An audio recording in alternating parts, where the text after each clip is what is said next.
Alright folks, today we're going to look at Chapter 3, and I'm going to focus on the major points there. The thing to remember is that along with the trading system of goods and services, around $35 trillion a year in 2012, there is this immense trade in finance.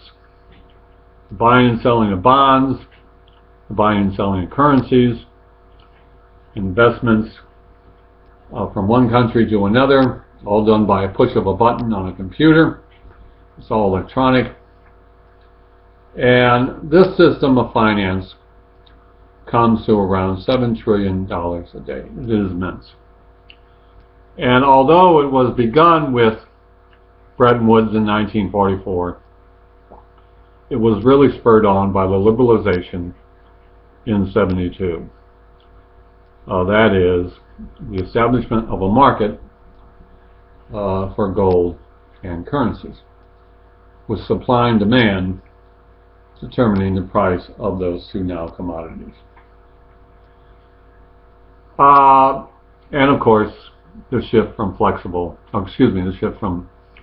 fixed to flexible exchange rates. Although it was talked about the attempt of some governments like Mexico to maintain fixed exchange rates, the so-called PEG, which in Mexico's case failed in the 1990s. Now the first thing I want you to understand is on page 60, how to read mutual exchange rates, how to express dollars in yen and yen in dollars. I had you send in exchange rates at the beginning of the class, but I'm going to ask you a question on the next quiz to really just state in explicit terms what it means when it's 120 yen to a dollar and what those mutual figures are. Again, any exchange rate chart will show you that. They will show you both figures, and the book has it too. So learn how to read what is on page 60 and interpret that for me. In terms of balance of payments, and I've sent you a new problem, because with the first problem I included a solution, which is nice, but it doesn't really stimulate your creative problem-solving thinking.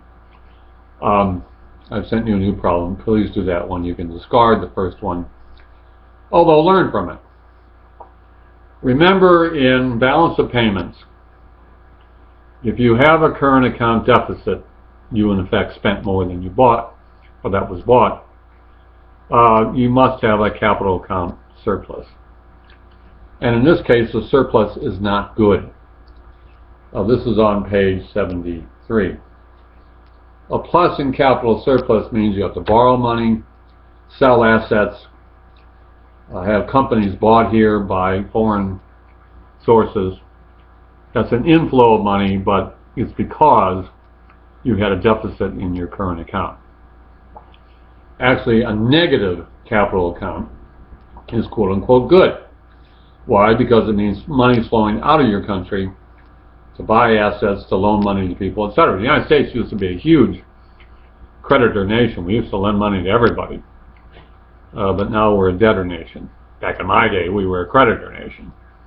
We lent people money. We exported oil. We will again soon. We actually do already. But we are a net debtor nation. But we're the strongest economy in the world. The dollar is still the strongest currency. There's no other game in town, folks, not even the euro, particularly now with this crisis. And so the dollar is still king, and I suggest it will remain king.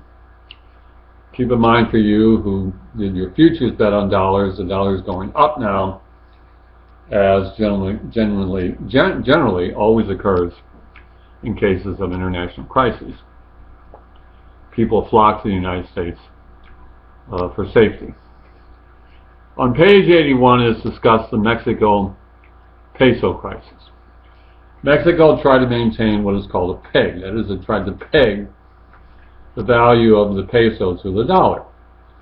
Unfortunately, as the dollar rose in value, so did the peso, and that made Mexican That made Mexican exports more expensive, and they began to run a current account deficit.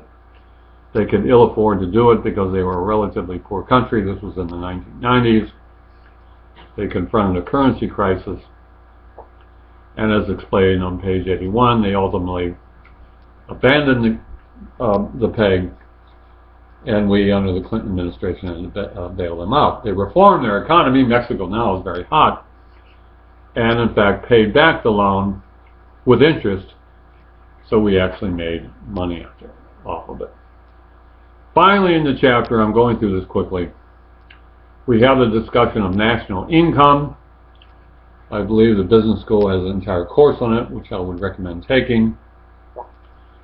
Gross national product is simply the total value of goods and services produced by a country in any one year.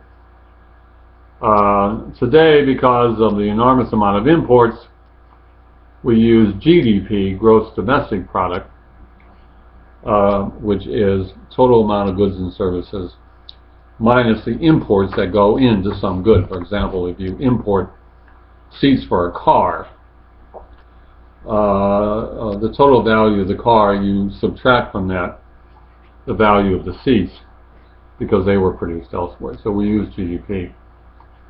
National income, Y, is a sum of consumption, how much a country spends on consumption. The United States spends most of its money on consumption. I don't, but the country does. Investment in new plant and equipment, that's the way you grow. Government spending, which is fairly substantial in the United States, but is actually going down as a percentage of GDP. And the net of exports and imports. If you import more, it's a negative. If you export more, it's a positive. Finally, there is fiscal and monetary policy. Fiscal policy simply means government spending.